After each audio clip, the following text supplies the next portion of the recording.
예, 2026년 8월 19일 서울고등법원 형사 1부 재판을 시작하겠습니다.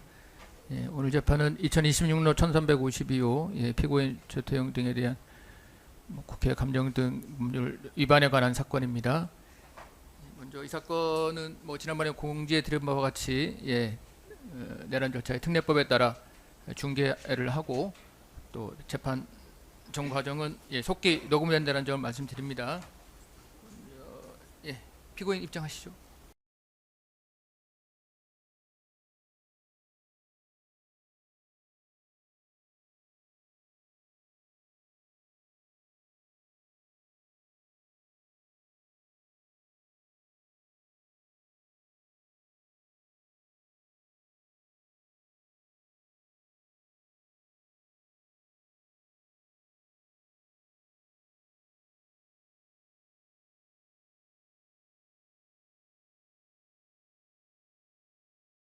먼저 나오신 분 확인할 텐데 검찰에서는 나오신 분이 검사 국원, 검사 김태환, 검사 박진현 3명 출석하였습니다. 국원 김태환, 박진현 검사 나오셨고 변호인은 에이스에서 이연섭 정태원 두 사람 다 출석했습니다. 이연섭 정태현 변호사님 나오셨고 피고인 나오셨고요. 오늘은 판결을 선고할 텐데 먼저 일단 피고인 잠깐 생년월일만 그냥 말씀하시겠습니까? 맞습니다. 선고 내용이 좀 길어서 앉아서 들으시고요. 마지막에 제가 주문 선고할 때만 잠깐 일어나시면 되겠습니다. 오늘 판결 선고는 공소 사실 및 원심 판단의 요지, 또 피고인과 검사의 항소 이유와 이에 대한 판단, 또 결론, 양형 이유, 주문 순서로 말씀드리겠습니다. 먼저 이 사건 공소 사실 및 원심 판단의 요지를 말씀드리겠습니다. 이 사건 공소사실은 크게 6부분으로 나눌 수 있습니다. 첫 번째는 직무유기로서 피고인은 윤석열이 국군 방첩사령부 소속 군인 등을 이용하여 여당 및 제1야당의 대표를 영장 없이 임의로 체포하려 한다는 상황이 발생하였음을 인식하고도 이를 국회 정보위원회에 보고하지 않음으로써 국가정보원법 제15조 제1항에 정한 보고 의무를 방임 또는 포기하여 직무를 유기했다는 것입니다. 두 번째는 증거인멸로서 피고인은 당시 대통령 경호처장인 박종준과 공모하여 홍장원의 경호처 비합폰 내에 저장된 윤석열과의 통화 내역 등의 정보를 박종준으로 하여금 삭제하게 함으로써 윤석열 등의 내란 형사사건에 관한 증거를 인멸하였다는 것입니다. 한편 검사는 항소심에서 증거인멸 방조를 예비적 공소사실로 추가하였는데 박종준이 홍장원의 경호처 비합폰 내에 저장된 전자정보를 삭제하는 증거인멸 행위를 하였고 피고인이 이를 용이하게 하여 방조하였다는 것입니다. 세 번째는 국회에서의 증언 감전 등에 관한 법률, 이하 국회 증언 감정법이라 하겠습니다. 법률 위반으로서 비상계엄 당일 홍장원으로부터 정치인 체포 관련 보고를 받은 사실과 관련하여 국회에서 기억에 반하는 진술을 하였다는 것입니다. 네 번째는 허위 공문서 작성 및 동행사로서 피고인이 내란 국조특위의 질의사항에 대하여 피고인 자신이 계엄 관련 지시 문건을 건네받았고 조태열, 이상민, 최상목이 계엄 관련 지시 문건을 건네받는 장면을 목격하였음에도 불구하고 이와 달리 자신은 계엄 관련 문건을 건네받지 않았고 이들이 계엄 관련 지시 문건을 건네받은 사실을 목격하지 않았다는 허위의 내용이 기재된 답변서를 작성한 후 이를 행사하였다는 것입니다.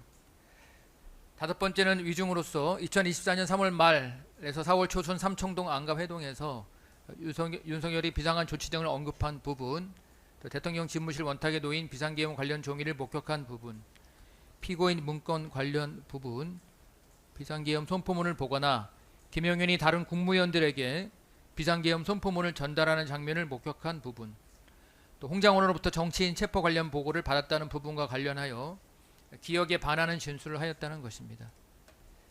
여섯 번째는 정치관여 국가정보원법 위반으로서 그 중에 2024년 12월 6일부터 10일까지의 부분은 피고인이 기자회견, 인터뷰, 메시지, 또 소환문 등을 통해 홍장원으로부터 윤석열의 정치인 체포 관련 보고를 받은 적이 없다는 등의 허위의 내용을 유포함으로써 정치에 관여하는 행위를 하였다는 것이고, 2025년 2월 20일자 부분은 피고인이 비상계엄 당일 홍장원의 국정원 내 동선을 확인할 수 있는 CCTV를 열람 확인한 뒤 이를 국민의힘 국회의원들에게 제공함으로써 정치에 관여하였다는 행위를 했다는 것입니다. 이에 대하여 원심은 피고인 문건 관련 부분과 조태현 문건 관련 부분 각 허위 공문서 작성 및 동행사, 또 피고인 문건 관련 부분의 위증은 각 유죄로 인정하고 직무유기, 또 2024년 12월 6일부터 10일까지의 국가정보원법 위반, 증거인멸, 국회 증언감정법 위반, 이상민 문건 관련 부분과 최상목 문건 관련 부분 각 허위 공문서 작성 및 동행사, 2024년 3월 말 4월 초순 삼청동 안가회동에서 윤석열이 비상한 조치 등을 언급한 부분, 대통령 집무실 원탁에 놓인 비상계엄 관련 종이를 목격한 부분, 비상계엄 선포문을 보거나 김용인이 다른 국무위원들에게 비상계엄 선포문을 전달하는 장면을 목격한 부분, 홍장원으로부터 정치인 체포 관련 보고를 받았다는 부분 각 위증, 끝으로 2025년 2월 20일자 국가정보원법 위반을 각 무죄로 판단하면서 피고인에게 징역 1년 6개월을 선고하였고, 이에 대하여 피고인은 유죄 부분에 대한 사실오인 및 법리오해 양형부당을 이유로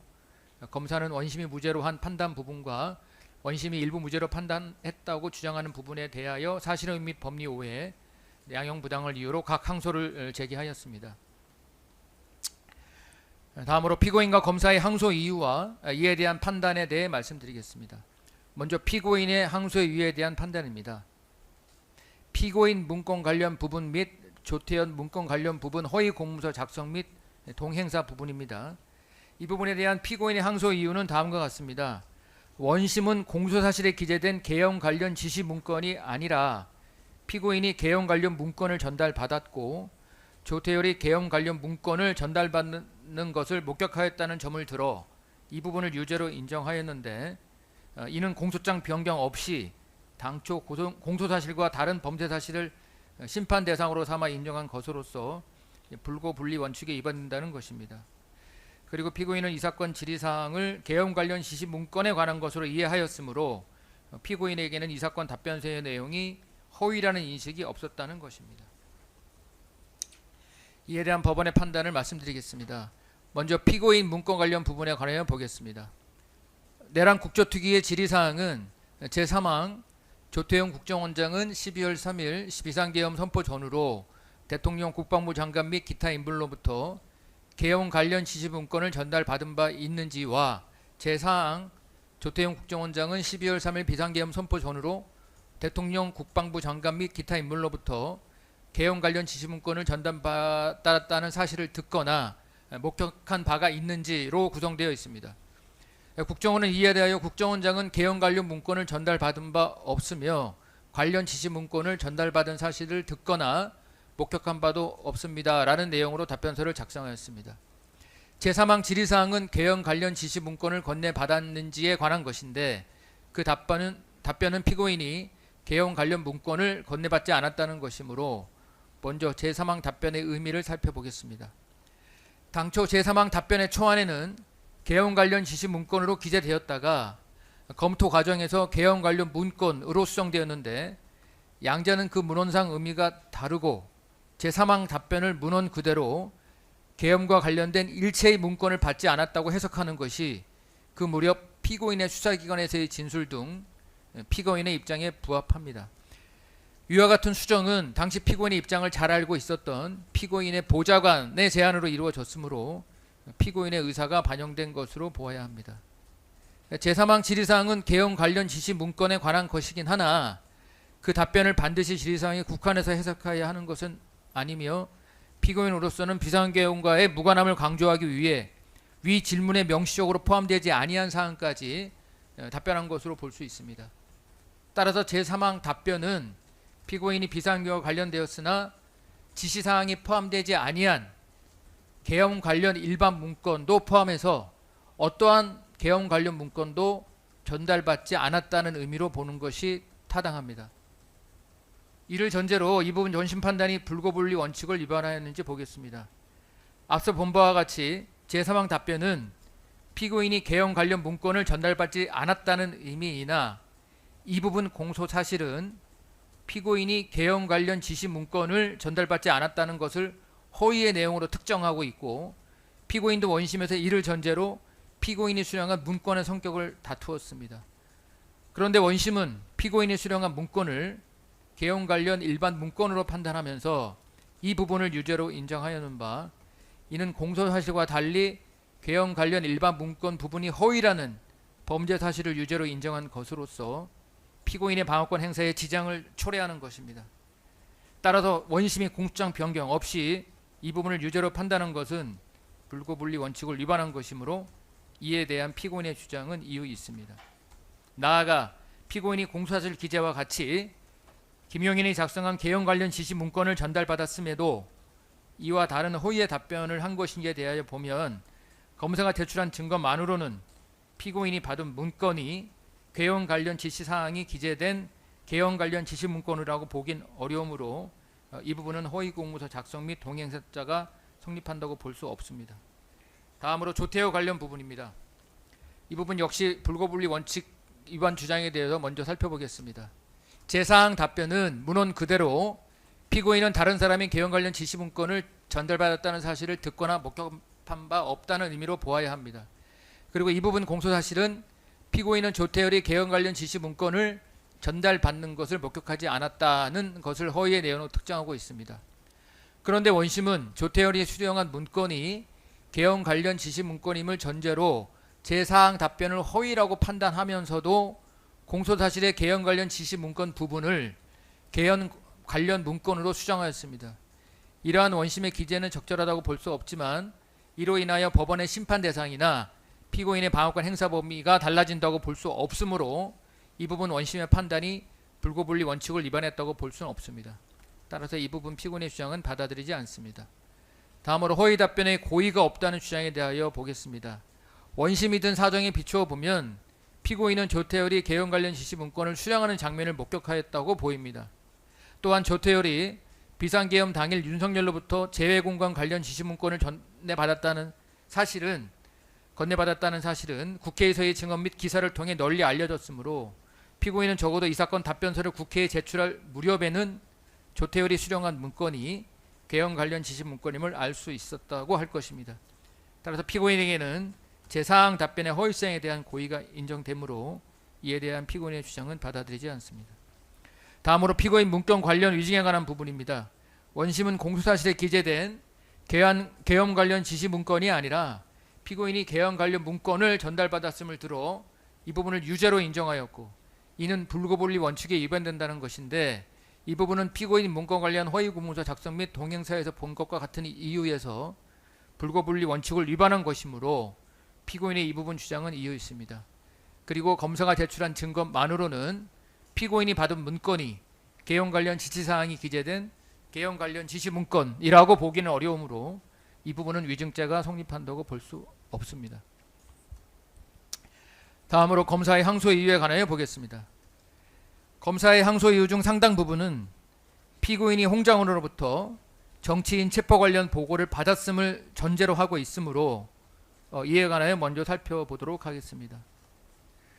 검사는 홍장원 진술의 신빙성과 비상계엄 당시의 상황 그리고 홍장원의 독대 보고 전후의 사정을 고려하면 피고인은 정치인 체포의 주체는 방첩사이고 이러한 지시의 주체도 윤석열임을 인식할 수 있었다고 주장합니다. 이에 대한 법원의 판단은 다음과 같습니다. 홍장원의 피고인에 대한 비상계엄 당일 23시 50분경 독대 보고의 내용에 관하여 홍장원과 피고의 진술은 모두 윤석열로부터 전화를 받았다. 방첩사를 지원하라고 한다. 한동훈 이재명을 잡으러 다닌다고 한다는 내용의 보고를 들었음에 대해서는 일치하나 홍장원이 피고인에게 한동훈 이재명에 대한 체포의 주체를 방첩사로 명시하였는지에 관하여 홍장원과 피고인의 진술이 엇갈리고 있습니다. 그런데 홍장원은 수사기관, 헌법재판소, 원심법정에 이르기까지 일관되게 피고인에게 체포의 주체를 방첩사로 명시하여 보고하였다고 진술하고 있고 홍장원에게 허위 진술의 동기가 있다고 보이지 않습니다. 국정원 제1차장인 홍장원이 자신의 직속 상급자이자 기관장인 피고인에게 대통령인 윤석열로부터 받은 지시 내용을 불완전하게 보고할 만한 합리적인 이유가 없습니다. 실제로 홍장원은 윤석열 및 영인왕과의 연락을 통해 정치인 체포 관련 지시의 내용을 파악한 뒤 피고인에게 전화하여 급히 보고를 드릴 일이 있습니다라고 말하기도 하였습니다. 한편 피고인은 원심 법정에서 한동훈 이재명을 잡으러 다닌다는 홍장원의 보고를 뜬소문 정도로 받아들였고 대통령이 반첩사를 지원하라고 한다는 보고에 대하여도 특별한 의미를 두지 않았다는 취지로 진술하였습니다. 그러나 피고인의 윤석열 및 홍장원과의 통화 내용에 비추어 보면 피고인으로서는 윤석열이 홍장원에게 어떠한 지시를 하였고 홍장원이 그 지시에 관하여 자신에게 보고할 것이라는 사정도 알고 있었다고 보입니다. 또한 국정원장인 피고인이 여야 주요 정치인에 대한 체포와 같이 정치적 사회적으로 중대한 사항을 국정원 제1차장이 보고하는데도 단지 뜬소문으로 받아들였다는 것은 경험치에 현저히 반합니다. 그 밖에 피고인이 윤석열의 방첩사 지원 지시와 정치인 체포 관련 사항을 연결시키기 어려울 정도로 홍장원의 발언에 시간적 간격이 있었다거나 홍장원이 보고를 불명확하게 했다고 볼 사정도 보이지 않습니다. 이러한 사정을 종합하면 홍장원의 진술은 신빙성이 높다고 판단되는 반면 피고인의 진술은 신빙성이 없다고 판단됩니다. 한편 피고인은 정무적 회의를 통해 합수가 만들어지면 국정원 안보조사국의 인력들을 지원할 수 있음을 알고 있었고 비상계엄 관련 규정과 방첩사와 국정원의 문건 내용 등에 비추어 보면 비상계엄 시 방첩사령관이 합동수사본부장으로 임명되고 방첩사가 중심이 되어 합동수사본부가 구성된다는 것은 관련 규정에 따른 일반적인 내용이었다고 보이므로 피고인은 이러한 사정을 잘 알고 있었다고 봄이 타당합니다. 따라서 설령 피고인이 홍장원으로부터 이재명, 한동훈 등 정치인 체포의 주체가 방첩사임을 듣지 못했다 하더라도 피고인은 홍장원이 보고한 정치인 체포의 주체가 방첩사임을 인지했다고 봄이 타당합니다. 그 밖에 피고인은 여러 사정을 들면서 홍장원 진술의 신빙성이 부정된다고 주장하고 있지만 모두 받아들이지 않습니다. 이와 관련된 보다 자세한 내용은 판결문에 기재해 놓았습니다. 윤석열은 홍장원과 통화한 직후 피고인에게 전화하여 홍장원과의 통화 사실과 홍장원이 자신의 지시사항을 보고할 것이라는 것을 말하였으므로 피고인으로서는 이후 홍장원이 자신을 독대한 자리에서 자신에게 보고하는 내용이 대통령의 지시사항임을 충분히 인지할 수 있었다고 보아야 합니다. 따라서 피고인은 홍장원의 보고를 통해 정치인 체포 관련의 지시의 주체가 윤석열임을 인식할 수 있었으므로 검사의 이 부분 주장은 이유 있습니다. 다음으로 직무유기에 관하여 보겠습니다. 검사의 항소 이유를 살펴보면 피고인이 홍장원으로부터 보고받은 정치인 체포 관련 지시는 국가정보법 제15조 제1항이 정한 국가안전보장에 중대한 영향을 미치는 사항에 해당하는데도 피고인은 홍장원의 보고를 받은 2024년 12월 3일 23시 50분경부터 비상계엄이 해제된 2024년 12월 4일 04시 29분경까지 이를 국회 정보위원회에 보고하지 않았는 바 이로 인하여 국회 계엄 해제 요구 권능, 국회 정보위원회의 정보기능, 영장주의 및 정당의회 사법제도 등의 국가 기능을 저해할 구체적 위험성이 발생하였으므로 피고인에게 직무유기죄가 성립한다는 것입니다. 이에 대한 법원의 판단은 다음과 같습니다. 먼저 정치인 체포 관련 지시가 국가정보원법 제15조 제1항에 국가안전보장에 중대한 영향을 미치는 사항에 해당하는지 보겠습니다. 윤석열의 정치인 체포 관련 지시는 그 자체로 위헌적인 포용을 실제로 집행하려는 것일 뿐만 아니라 국회의 계엄해제 요구권 행사에 부정적인 영향을 미쳐서 위헌적인 비상계엄 선포 상태와 이로 인한 국민의 기본권 제약 상태가 지속되게 할 위험이 있습니다. 이는 헌법의 기본질서의 위험을 발생시킬 수 있는 경우에 해당하므로 위 국가안전보장에 중대한 영향을 미치는 상황이 발생한 경우에 해당할 수 있습니다. 이어서 직무유기죄가 성립한지 보겠습니다. 피고인이 국회에 보고하기 위해서는 홍장원의 보고 내용 외에 체포의 구체적인 이유나 방법 등에 관한 추가적인 정보를 확인할 필요가 있다고 보이므로 홍장원의 독대 보고 즉시 피고인에게 국가정보법 제15조 제1항에 따른 보고 의무가 발생했다고 단정하기 어렵습니다. 설령 피고인에게 보고 의무가 발생했다고 하더라도 직무유죄가 성립하기 위해서는 직무의 의식적인 포기 등과 같이 국가 기능을 저해하고 국민에게 피해를 야기할 구체적인 가능성이 인정되어야 합니다. 그런데 홍장원의 피고인에 대한 보고 시점으로부터 불과 1시간 남짓한 시점에 국회에서 비상계엄 해제 요구안 결의안이 통과되었고 피고인의 보고 의무 불이행이 국회의 비상계엄 해제 요구권 행사에 지장을 초래하였다거나 이를 초래할 수 있는 구체적 위험성이 발생했다고 보기 어렵습니다. 그리고 국회의 비상계엄 해제 요구 결의안이 통과된 이후에는 헌법상 국회의 비상계엄 해제 요구 권능이 저해됐다고 보기 어렵고 다른 국가 기능이 저해될 구체적 위험성이 있다고 볼 수 없으며 검사가 주장하는 국회 정보위원회의 기능은 독자적인 국가 기능의 저해 위험성에 해당한다고 볼 수 없습니다. 결국 피고인에게 국가정보원법 제15조 제1항의 보고 의무 위반을 전제로 직무유기죄가 성립한다고 볼 수 없습니다. 이에 관한 원심의 설치 일부가 적절치 않은 부분이 있긴 하지만 원심이 피고인에게 직무유기죄가 성립하지 아니한다고 판단한 것은 정당합니다. 따라서 이에 관한 검사의 주장은 이유 없습니다. 다음으로 증거인멸에 관하여 보겠습니다. 검사의 항소 이유는 다음과 같습니다. 홍장원 경호처 비화폰 화면 노출은 긴급한 보안 조치가 필요한 사항이 아니었는데도 피고인은 박종준에게 홍장원의 소재불명이라는 보안 조치의 명분을 제공하였고 당시 피고인은 박종준이 홍장원 비화폰에 대한 사용자 계정을 삭제할 경우 비화폰 내 통화 기록 등 정자 정보가 삭제된다는 결과를 용인하였다고 보아야 하므로 피고인에게는 증거인멸의 고의가 인정되고 피고인의 행위가 형법 제20조의 정당행위에 해당한다고 볼 수도 없다는 것입니다. 이에 대한 법원의 판단은 다음과 같습니다. 먼저 피고인의 주장 요지와 보안사고 해당 여부의 체계적 지위에 관하여 보겠습니다. 홍장원 경호처 비화폰은 사용자 계정이 삭제될 당시에는 윤석열의 내란 혐의에 대한 고소 고발이 이루어졌고 홍장원 경호처 비화폰의 통화 내역은 윤석열의 내란 혐의에 대한 증거로 사용될 수 있으므로 위 비화폰의 사용자 계정을 삭제하여 비화폰에 저장된 통화 기록이 삭제되도록 하는 것은 형법 제155조 제1항이 정한 타인의 형사사건에 관한 증거를 인멸한 경우에 해당합니다. 이에 관하여 피고인은 홍장원 경호처 비화폰 화면 노출로 인하여 대통령의 사용자 아이디, 통화 기록이 노출된 것은 보안업무규정 제38조 제1호가 정한 보안사고이고 홍장원의 소재불명은 같은 규정 제38조 제1호 및 제4호가 정한 보안사고에도 해당하므로 피고인은 관련 법령에 따라 보안사고에 대한 보안 조치를 한 것일 뿐 증거인멸의 고의가 인정되지 아니하거나 형법 제20조의 정당행위에 해당한다고 주장합니다. 이러한 주장은 정당행위 여부라는 위법성 조각사유 단계의 문제로 보아야 합니다. 따라서 설령 피고인이 그 전제사실에 관한 착오를 일으켰더라도 그러한 착오에 정당한 이유가 있는 경우에 하나여 위법성이 조각될 수 있습니다.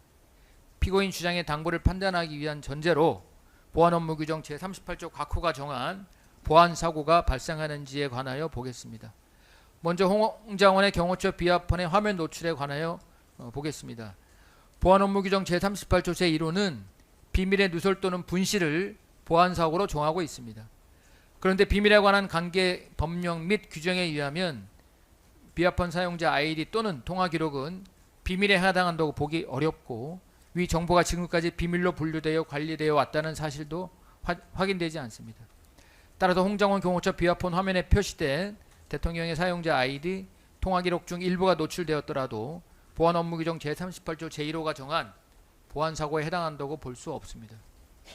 홍장원의 연락두절이 보안사고에 해당하는지에 대해 살펴보면 비화폰은 그 자체로 비밀에 해당하지 않으므로 홍장원의 연락두절로 그가 소지한 비화폰의 소재가 확인되지 않더라도 이를 보안업무규정 제38조 제1호가 정한 비밀의 분실에 해당한다고 보기 어렵습니다. 한편 보안업무규정 제38조 제4호는 그 밖에 제1호부터 제3호까지 준하는 사고로서 국정원장이 정하는 사고를 보안사고로 규정하고 있습니다. 홍장원 경호처 비화폰의 화면 노출에 대한 국정원과 경호처의 대응 및 피고인과 박종준의 통화 내용 등에 비추어 보면 박종준은 피고인으로부터 홍장원의 경호처 비화폰 화면 노출에 이어 홍장원의 연락 두절로 비화폰의 소재가 확인되지 아니하는 상황이 보안업무규정 제38조 제4호가 정한 보안사고에 해당한다는 인정을 받기 위하여 피고인과 통화를 해왔다고 봄이 타당합니다. 그리고 피고인은 위 상황을 보안사고로 인정하는 취지에서 사용자 계정을 삭제한다는 박종준의 말에 동의하였고 박종준은 즉시 홍장원 경호처 비화폰에 대한 사용자 계정 삭제 조치를 하였습니다. 따라서 피고인은 홍장원 경호처 비화폰 화면 노출에 이어 홍장원의 연락 두절 상황을 보안업무규정 제38조 제1 내지 3호에 준하는 사고로 보아 제4호가 정한 보안사고로 인정한 것으로 볼 수 있습니다. 그러나 피고인과 박종준의 조치가 법령에 따른 행위로서 위법성이 조각되기 위해서는 형법 제20조가 정한 정당행위 요건을 갖추어야 합니다. 피고인은 홍장훈 소재에 대한 확인 조치 없이 보안사고로 인정해 주었고 박종준이 보안사고 인정을 기화로 홍장훈 경호처 비아폰에 대한 통화기록 삭제를 수반하는 사용자 계정 삭제 조치를 하려 한다는 사정도 알고 있었다고 보입니다. 이에 비추어 피고인이 위 비아폰에 대하여 보안사고로 인정한 주된 목적이 위 비아폰에 대한 보안상 위험에 대처하기 위한 것이라고 보기는 어려우므로 피고인의 행위의 목적의 정당성이 인정된다고 보기 어렵습니다. 또한 홍장훈 경호처 비아폰의 소재 불명이 장기화된다거나 홍장훈의 경호처 비아폰 회수가 불가능했을 것으로 보기 어렵고 통화기록 삭제를 수반하지 않는 대안도 존재하였다는 점 등을 고려하면 피고인의 행위가 수단의 상당성, 법익 균형성, 긴급성 및 보충성의 요건을 갖추었다고 보기 어렵습니다. 따라서 피고인의 행위가 정당행위의 요건을 갖추었다고 볼 수 없습니다. 설령 피고인 또는 박종준이 보안사고 여부 및 보안 조치의 내용 등에 대관하여 착오를 일으켰더라도 그러한 착오에 정당한 사유가 있다고 볼 사정도 없으므로 이를 이유로 위법성이 조각된다고 볼 수 없습니다. 다음으로 박종준과 피고인의 공모관계가 인정되는지 보겠습니다.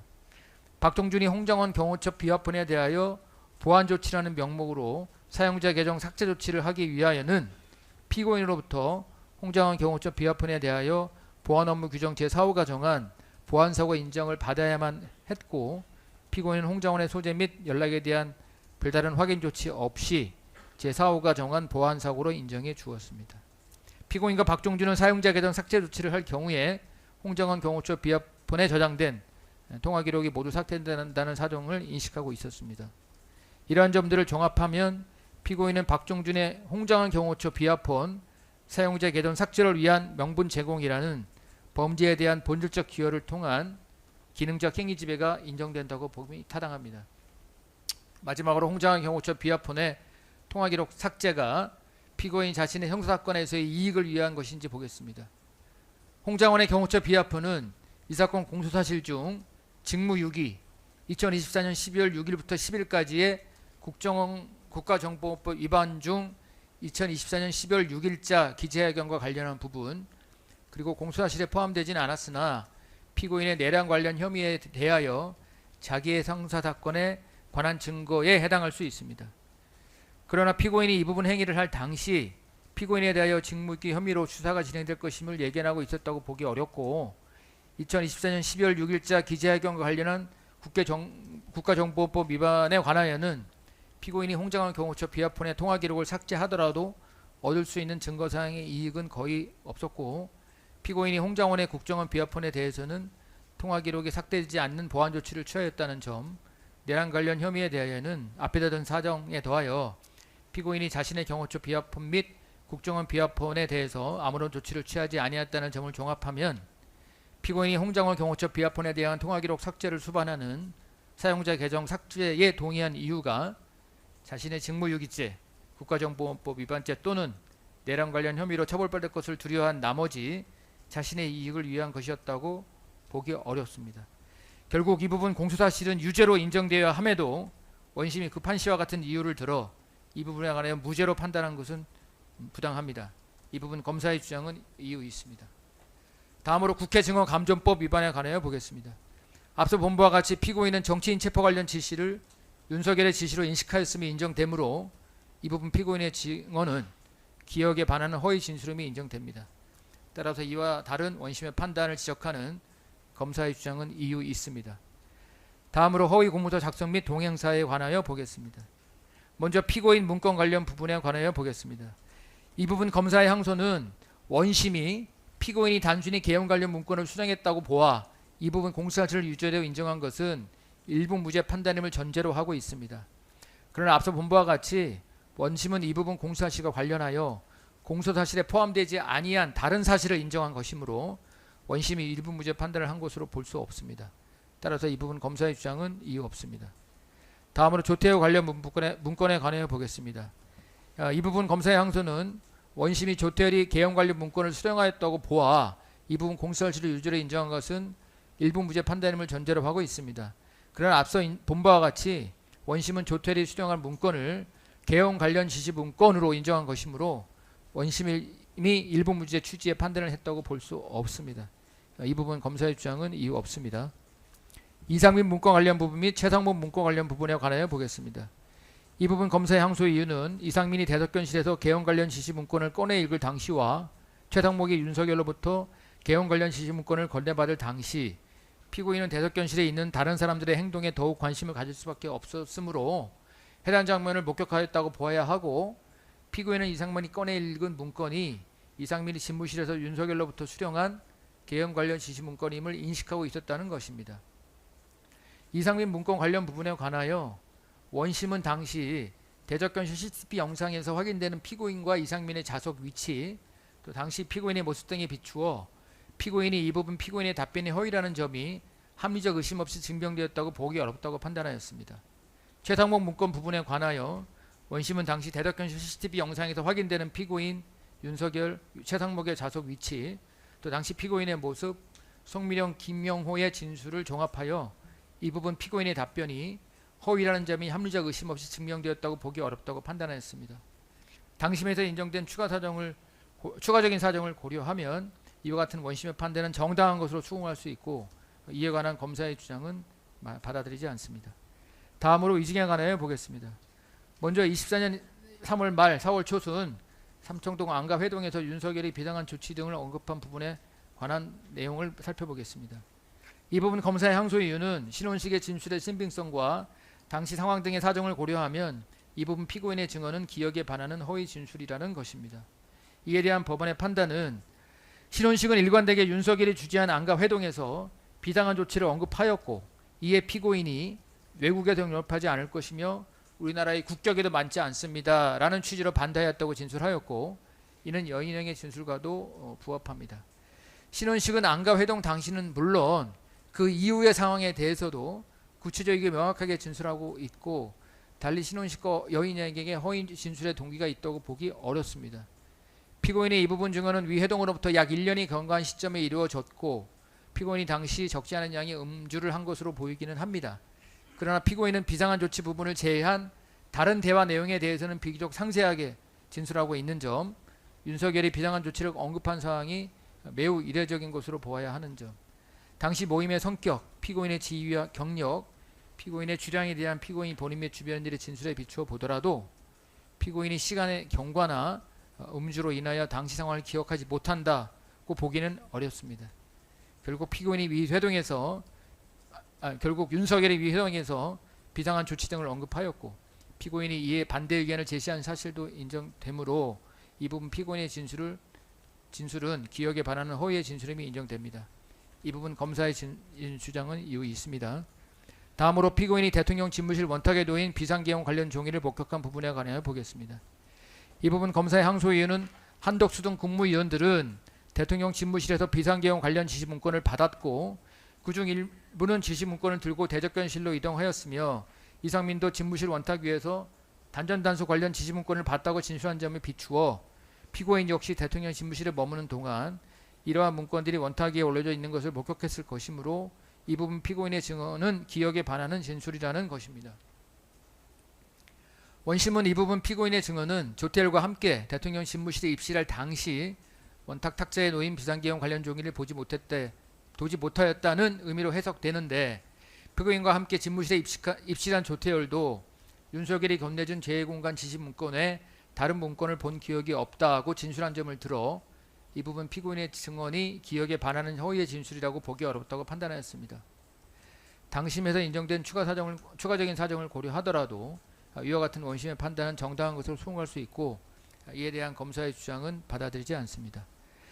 다음으로 피고인 문건 관련 부분에 관하여 보겠습니다. 이 부분 검사의 항소는 원심이 피고인이 단순히 개헌 관련 문건을 수령했다고 보아 이 부분 공소사실을 유죄로 인정한 것은 일부 무죄 판단임을 전제로 하고 있습니다. 그러나 앞서 본 바와 같이 원심은 이 부분 공소사실과 관련하여 공소사실에 포함되지 아니한 다른 사실을 인정한 것이므로 검사의 주장과 같이 원심이 일부 무죄 판단한 것으로 볼 수 없습니다. 따라서 이 부분 검사의 주장은 이유 없습니다. 다음으로 비상계엄 선포문을 보거나 김영인이 다른 국무위원들에게 비상계엄 선포문을 전달하는 장면을 목격한 부분에 관하여 보겠습니다. 이 부분 검사의 항소 이유는 대통령실 대적견실 CCTV 영상에 의하면 피고인은 김용현이 다른 국무위원들에게 비상계엄 선포문을 전달하는 것을 목격하였음이 확인되고 그 이후에도 비상계엄 선포문은 대적견실 탁자 위에 여러 곳에 놓여 있었으므로 피고인도 이를 목격하였다고 봄이 타당하다는 것입니다. 이에 대한 법원의 판단은 다음과 같습니다. 당시 대적견실 책상의 자리 배치에 의하면 피고인은 계엄 당일 22시 16분경 김용현으로부터 비상계엄 선포문의 복사 지시를 받은 강희구가 선포문을 들고 대적견실을 오가는 것을 목격할 수 있는 위치에 있었고 실제로 피고인이 강희구를 바라보는 모습도 대적견실 CCTV 영상에 의하면 확인됩니다. 피고인은 다른 국무위원들보다 대통령실에 먼저 도착하여 비상계엄과 관련한 상황을 지켜보았으므로 윤석열이 비상계엄을 선포하리라는 사정을 잘 알고 있었습니다. 따라서 피고인으로서는 비상계엄 선포 직전 국무위원들에게 교부된 문건이 비상계엄 선포문임을 충분히 인식할 수 있었다고 보입니다. 22시 18분경 이후에도 비상계엄 선포문은 대적견실 책상 여러 곳에 놓여 있었고 김용현이 비상계엄 선포문을 국무위원들에게 교부할 당시 대적견실에 배석하지 않았던 신원식도 대적견실에서 비상계엄 선포문을 보았다고 진술하였으므로 당시 신원식과 가까운 위치에 앉아 있었던 피고인도 이를 볼 수 있었다고 봄이 타당합니다. 피고인은 원심에서 비상계엄 당일 집무실에 들고 나온 문서가 무엇이냐는 질문을 받자 그 문서는 선포문인 것 같다고 진술하기도 하였으므로 적어도 피고인은 비상계엄 선포문의 존재는 인식하고 있었다고 봄이 타당합니다. 따라서 이 부분 피고인의 증언은 기억에 반하는 허위의 진술임이 인정되므로 이 부분 검사의 주장은 이유 있습니다. 마지막으로 홍정원으로부터 정치인 체포 관련 보고를 받았다는 부분에 관하여 보면 앞서 본 바와 같이 피고인은 홍정원 독대 보고 내용을 통해 정치인 체포를 대통령의 진실로 인식하였음이 인정되므로 이 부분 피고인의 증언은 기억에 반하는 허위 진술이라고 판단됩니다. 이와 다른 원심의 판단을 지적하는 검사의 주장은 이유 있습니다. 다음으로 2024년 12월 6일부터 12월 10일까지의 국가정보원법 위반에 관하여 보겠습니다. 이 부분 검사의 항소 이유는 피고인은 홍정원으로부터 윤석열의 정치인 체포 관련 보고를 받았음에도 2024년 12월 6일부터 10일까지 기자회견, 인터뷰, 소환문 등 이 사건 기자회견 등이라고 합니다. 등을 통하여 그러한 사실이 없다는 등 허위의 내용을 유포하였는데 피고인의 위행위는 윤석열과 그에 동조하는 국민의힘 국회의원들의 입장을 지지하는 의견을 유포하고 그러한 여론을 조성할 목적으로 이들의 입장을 찬양하는 내용의 의견 또는 사실을 유포한 것으로서 국가정보법 제11조 제2항의 정치에 관여하는 행위에 해당한다는 것입니다. 이에 대한 법원의 판단은 다음과 같습니다. 이 사건 기자회견 등은 그 시기와 방법, 내용 등에 비추어 국정원장으로서의 직위와 결부되어 있으므로 피고인이 그 직위를 이용한 행위에 해당합니다. 이어서 피고인의 발언이 정치 관여 행위에 해당하는지에 관하여 보겠습니다. 기자회견 등에서의 피고인의 발언의 주된 취지는 윤석열이 홍정원에게 정치인 체포 관련 지시를 하지 않았고 홍정원은 이러한 윤석열의 정치인 체포 관련 지시에 관하여 피고인에게 보고하지 않았다는 것으로 보아야 하고 이는 앞서 살핀 바와 같이 허위의 내용으로 보아야 합니다. 피고인은 자신의 발언이 허위임을 인식하면서도 홍정원의 진술의 신빙성을 약화시키기 위하여 윤석열의 정치인 체포 지시가 없었다는 취지의 내용을 유포하였습니다. 이는 윤석열에 대한 탄핵 찬성의 주된 근거를 약화시켜 국민의힘 의원들의 탄핵 찬성 가능성을 낮추려는 것으로 실제로 이들은 탄핵 반대 당론에 따라 표결에 불참하였습니다. 따라서 피고인의 발언은 윤석열 및 이를 지지하는 국민의힘 의원들에 대한 지지로 이어지는 내용에 해당합니다. 현재 국정원장이 자진하여 기자회견을 하거나 전현직 직원들에게 서신, 메시지 등을 보내는 방식으로 개인의 의견을 공표하는 것은 매우 이례적입니다. 피고인도 이와 같은 전례를 제시하지 못하였으며 과거 국회의원 시절 국정원 고위 관계자가 정보위원회 또는 대통령에게 보고를 하지 않고 언론 프레이를 하는 것은 정치 관여에 해당한다는 의견을 밝히기도 하였습니다. 피고인의 기자회견과 인터뷰는 윤석열에 대한 제1차 탄핵소추안 표결을 앞두고 이루어졌고 당시 그 가결 여부는 국민의힘 소속 의원들의 일타표 발생 여부에 좌우될 수밖에 없었습니다. 특히 한동훈 당시 국민의힘 대표에 대한 체포 지시 여부는 국민의힘 소속 의원들 중 일부의 이탈을 초래할 수 있는 핵심 쟁점이었습니다. 이와 같이 국정원장인 피고인이 매우 이례적인 방식으로 허위의 내용을 공표하는 것은 그 자체로 부적절할 뿐만 아니라 피고인은 그에 관한 납득할 만한 경위를 설명하지 못하고 있습니다. 따라서 피고인에게 윤석열에 대한 탄핵을 저지하기 위한 정치적 동기와 목적이 있었다고 볼 수밖에 없습니다. 피고인의 이 사건 기자회견 등 행위는 국가정보원법 제11조 제2항 제2호에 위반된다고 보아야 하므로 이 부분 공소사실은 유죄로 인정되어야 합니다. 따라서 원심이 이를 무죄로 판단한 것은 부당하고 이 부분 검사의 입장은 이유 있습니다. 마지막으로 2025년 2월 20일자 국가정보원법 위반에 관하여 보겠습니다. 이 부분 검사의 항소 이유는 피고인이 비상계엄 당일 홍장원의 국정원 내 동선을 확인할 수 있는 CCTV 영상을 열람한 뒤 이례적으로 신속하게 국회에 이를 제출하고 그 과정에서 국민의힘 소속 의원 및 보좌관들과 여러 차례 통화한 점에 등에 비추어 보면 피고인의 행위는 홍장원의 체포 지시 관련 진술의 신빙성을 약화시켜 윤석열에 대한 탄핵이 부당하다는 여론을 조성하기 위한 목적으로 특정 정치인 또는 정당을 찬양하는 내용의 사실을 유포한 것에 해당한다는 것입니다. 이하에서 홍동안 동성화한 CCTV 영상을 이 사건 CCTV라 하겠습니다. 이에 대한 법원의 판단은 다음과 같습니다.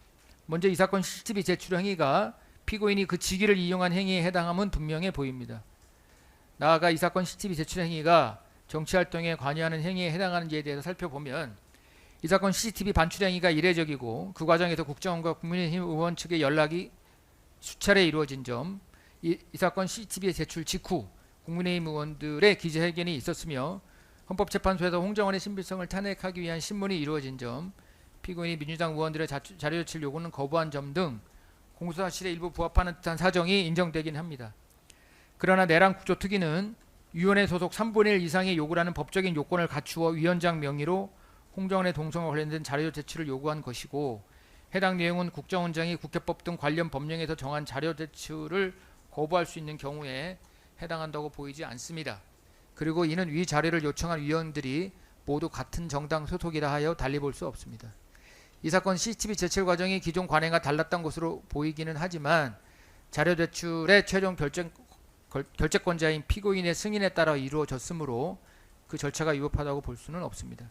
이 사건 CCTV 제출 이전에 피고인과 국정원 직원들이 국민의힘 소속 국회의원 및 보좌관들과 여러 차례 통화한 사실은 인정되지만 피고인이 국민의힘 소속 의원들과 이 사건 CCTV 제출 등에 관하여 미리 논의하였다고 볼 증거는 없습니다. 피고인이 내란국조특위 소속 민주당 의원들의 요구한 피고인의 동선에 관한 자료 제출을 거부하긴 하였으나 홍장원의 동선은 윤석열에 대한 탄핵 심판에서 쟁점이 되었고 홍장원 스스로도 자신의 동선 자료를 공개할 것을 공개적으로 요구하기도 하였으므로 이와 같은 사정만을 들어 이 사건 CCTV를 제출한 것이 정치에 관여한 행위라고 보기는 어렵습니다. 따라서 원심이 같은 취지에서 이 사건 CCTV 제출이 국가정보원법 제11조 제2항 제2호 소정에 정치 관여 행위에 해당하지 않는다고 판단한 것은 정당한 것으로 추궁할 수 있고 따라서 이 부분 검사의 주장은 받아들이지 않습니다. 결론을 정리해서 말씀드리면 다음과 같습니다. 먼저 원심 판결 중 2024년 12월 6일부터 10일까지의 국가정보원법 위반, 증거 인멸, 국회 증언 감정법 위반 부분에 대하여 무죄를 선고한 부분에 대한 검사의 항소는 이유가 있으므로 이 부분은 모두 파기되어야 합니다. 원심 판결의 허위 공문서 및 동행사 점에 대한 부분 중 피고인 문건 관련 부분에 대하여 유죄를 선고한 부분에 대한 피고인의 항소가 이유 있고 나머지 조태열 문건 관련 부분, 이상민 문건 관련 부분, 최상목 문건 관련 부분에 대한 피고인 또는 검사의 항소는 모두 이유 없으나 이 허위 공문서 작성 및 동행사는 하나의 죄만 성립한다고 보아야 하므로 이 부분도 전부 파기되어야 합니다. 원심 판결의 위증의 점에 대하여 보면 2024년 3월 말 4월 초순 삼청동 안가 회동에서 윤석열이 비상한 조치 등을 언급한 부분, 비상계엄 손포문을 보거나 김영현이 다른 국무위원들에게 비상계엄 손포문을 전달하는 장면을 목격한 부분, 홍장원으로부터 정치 체포 관련 보고를 받았다는 부분에 대하여 무죄를 선고한 부분에 대한 검사의 항소가 이유 있고 피고인 문건 관련 부분에 대해서 유죄를 선고한 부분에 대한 피고인의 항소가 이유 있으며 대통령 집무실 원탁에 놓인 비상계엄 관련 종이를 목격한 부분, 피고인 관련 문건 부분에 대한 검사의 항소는 이유 없으나 하나의 사건에 관하여 한 번 선서한 증인이 같은 기일에 여러 사실에 관하여 기억에 반하는 허위의 진술을 한 경우 이는 하나의 범죄 의사에 기하여 계속하여 허위의 진술을 한 것으로서 포괄하여 한 개의 위증죄를 구성하므로 집무실 원탁에 놓인 비상계엄 관련 종이를 목격한 부분도 나머지 부분과 함께 전부 파기되어야 합니다. 원심 판결 중 직무 6위 2025년 2월 20일자 국가정보원법 위반 부분에 대하여 무죄를 선고한 부분에 대한 검사의 항소는 이유 없으므로 이 부분 검사의 항소를 기각합니다. 따라서 관여법관의 일치된 의견으로 피고인과 검사의 각 양형부당 주장에 관한 판단을 생략한 채 형사소송법 제364조 제6항에 따라 원심 판결의 유죄 부분과 무죄 부분 중 직무유기의 점과 2025년 2월 20일자 국가정보원법 위반을 제외한 이유무죄 부분을 포함한 나머지 부분을 파기하고 변론을 거쳐 다시 판결하며 원심 판결의 무죄 부분 중 직무유기의 점과 2025년 2월 20일자 국가정보원법 위반의 점에 관한 검사의 항소를 기각합니다. 끝으로 양형 이유에 대해서 말씀드리겠습니다. 먼저 피고인에 대한 양형을 고려함에 있어 유리한 사정을 살펴보면 피고인은 벌금형으로 이래 처벌받은 외에 달리 형사처벌을 받은 전력은 없습니다. 피고인의 허위 공문서 작성 및 동행사, 국회와 헌법재판소에서의 위증은 관련 절차에서의 실질적 진실 발견의 지장을 초래할 위험은 있었으나 그로 인하여 실제로 윤석열에 대한 탄핵심판 사건 그리고 국회의 국정조사 기능이 구체적으로 조회되는 결과가 발생하지는 아니한 것으로 보입니다. 그리고 이 사건 허위공문서 작성 및 동행사죄의 보호법익과 그 내용 등에 비추어 보면 그 실질이 국회 질의에 대한 서면으로 행한 증언으로 볼 수 있으므로 그 재질이 유증죄와 크게 다랐다고 보이지는 않습니다. 피고인이 홍장원 경호처 비화폰의 통화기록 등에 관하여 박종준의 증거인멸 행위에 동의하였으나 경호처의 비화폰 서버에 위 통화기록이 저장되어 있어 관련 정보가 완전히 소실되는 결과가 발생하지는 아니하였고 그 과정에서 피고인이 직접적인 증거인멸 행위에 관여하지는 아니하였으므로 그 가담의 정도가 중하다고 보기는 어렵습니다. 그러나 피고인의 이 사건 범행은 다음과 같은 이유에서 그 책임이 무겁다고 보아야 합니다. 피고인은 오랜 기간 공직에 종사한 고위 공직자이자 국정원장으로서 헌법과 법률을 준수하고 국가기관의 적법한 운영을 수호해야 할 책무를 부담합니다. 특히 국정원은 그 직무의 성격상 막대한 정보력과 조직력을 보유하고 있으므로 그 원장에게는 일반 공직자보다 한층 높은 수준의 정치적 중립성과 직무상 공정성이 요구됩니다. 국정원은 과거 정치관여 행위로 여러 차례 논란의 대상이 되었었고 이에 대한 방송적 고려에서 국정원의 정치적 중립성을 강화하는 방향으로 국가정보원법이 개정되었으므로 개정법 시행 이후 국정원장에 임명된 피고인으로서는 자신의 과거 당적 및 강적 또는 정치적 입장과는 무관하게 국정원이 정치적 중립성에 관한 논란 없이 본연의 직무 수행에 전념할 수 있도록 했어야 합니다. 그런데 피고인은 비상계엄 선포 당일 홍장원으로부터 윤석열의 정치인 체포 지시에 관한 보고를 받았음에도 그러한 사실이 없는 것처럼 허위의 내용을 반복하여 외부에 전달했습니다. 이러한 피고인의 행위는 윤석열에 대한 탄핵 소추를 둘러싼 정치적 논쟁에 직접 참여한 것으로 평가할 수밖에 없고 그 내용도 특정 정치인 또는 정당에 유리한 내용으로 볼 수밖에 없습니다.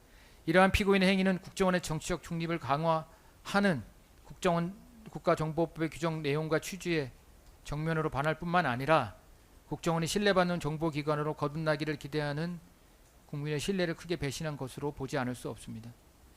피고인은 또한 홍정원 경호처 비화폰의 통화 내역 등 전자정보가 윤석열의 내란 혐의와 관련한 수사 및 재판에서 증거로 사용될 수 있음을 인식하고도 이를 인멸했습니다.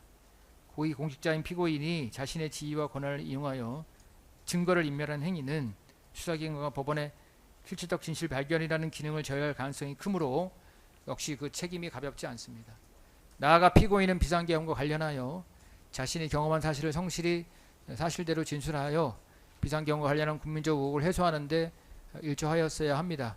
그럼에도 피고인은 허위공문서를 국회에 제출하였고 국회와 헌법재판소에서 위증함으로써 비상계엄 선포의 경위와 책임 소재를 규명하기 위하여 실시한 국정조사와 헌법재판소의 대통령 탄핵 여부에 대한 심리 판단에 지장을 초래할 수 있는 행위를 하였습니다.